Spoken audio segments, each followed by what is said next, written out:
As we continue the special focus, diabetes is now the leading cause of death among females here in South Africa. Well, this emerged during a media briefing in Johannesburg to commemorate World Diabetes Day. And the briefing also highlighted the alarming increase of non-communicable diseases like diabetes, as well as the impact on healthcare, as well as the economy. Aspen Group Senior Executive Strategic Trade, Dr. Stavros Nicoleau, joins us now as we mark World Diabetes Day, looking at the strides that have been taken to deal with the deadly disease. Doctor, thank you so much for being with us on this very, very important day. So quite concerning are these new statistics about South African women now being at the top of this death bracket, as if they don't already face enough daily challenges. But Doctor, is there any explanation for these latest revelations?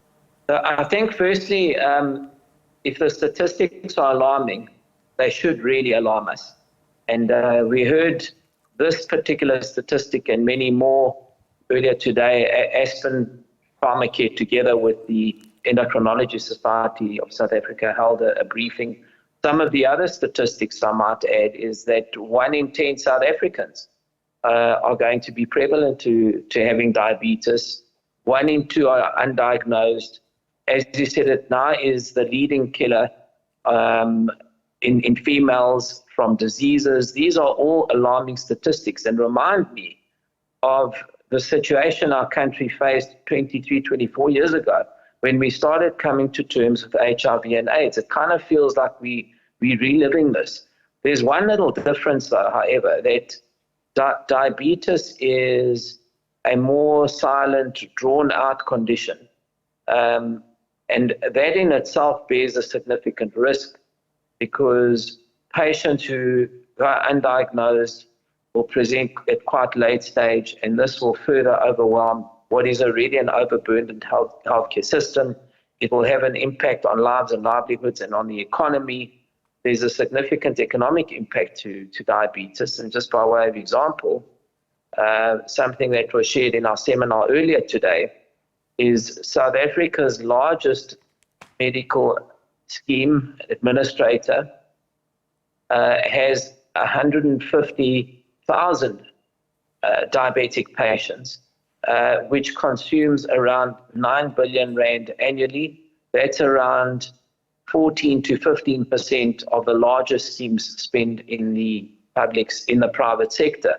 Now, the numbers are also alarming in the public sector. Our renal care units in the public sector, and for that matter in the private sector, are not coping with patients who are going into renal failure, kidney failure.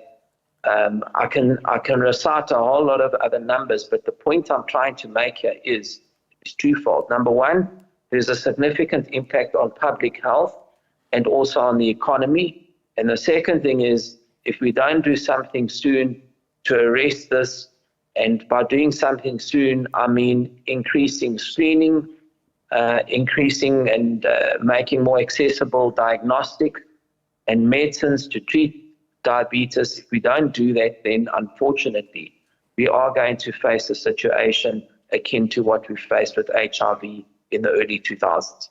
But Doctor, I like the fact that you point out the fact that we had COVID, which basically set everything else at the back burner in terms of the importance of health matters in the country. So let's talk about some of the strides that you are aware of, that people can also take full advantage of, be in public or private healthcare sectors that have, that South Africa has taken in terms of trying to ensure that, treatment centers, diagnostic centers, technology, as well as research centers are fully funded in terms of, dealing with the scourge of diabetes? Look, I think the starting point for me is the country has got a national non-communicable diseases strategy. Mm-hmm.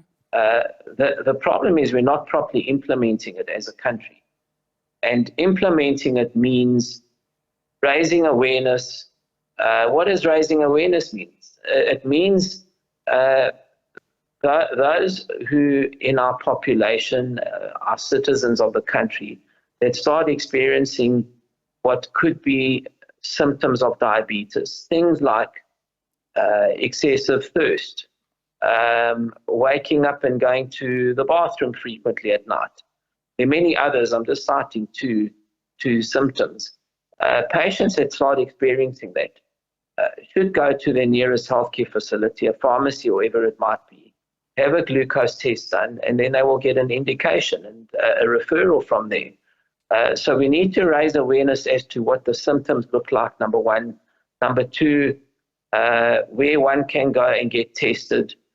You can go to virtually any healthcare facility. I mean, pharmacies are so readily accessible in our country.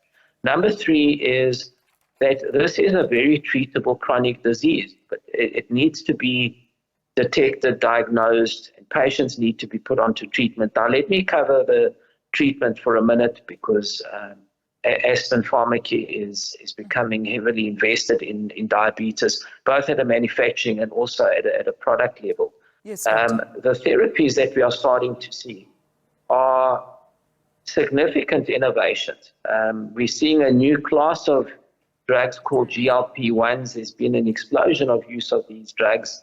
They're both for management of diabetes, but in some countries around the world, they've now been registered for weight loss. And I want to draw a very clear message here that we are seeing in our country an explosion of type 2 diabetes. Type 2 diabetes is manifesting in young people primarily. These are people that are eating very poorly, takeouts. They are called the couch child syndrome. So they spend excessive hours playing TV games, 8 to 10 hours a day. And the earliest recorded patient of type 2 diabetes in our country is 4 years old. What? So we're seeing this explosion in type 2 diabetes, and a number of novel, innovative compounds like the GLP-1s that are now being made available. But we've got to make sure that we have supply of these products in the first instance, and secondly, that these products become accessible to the broader population.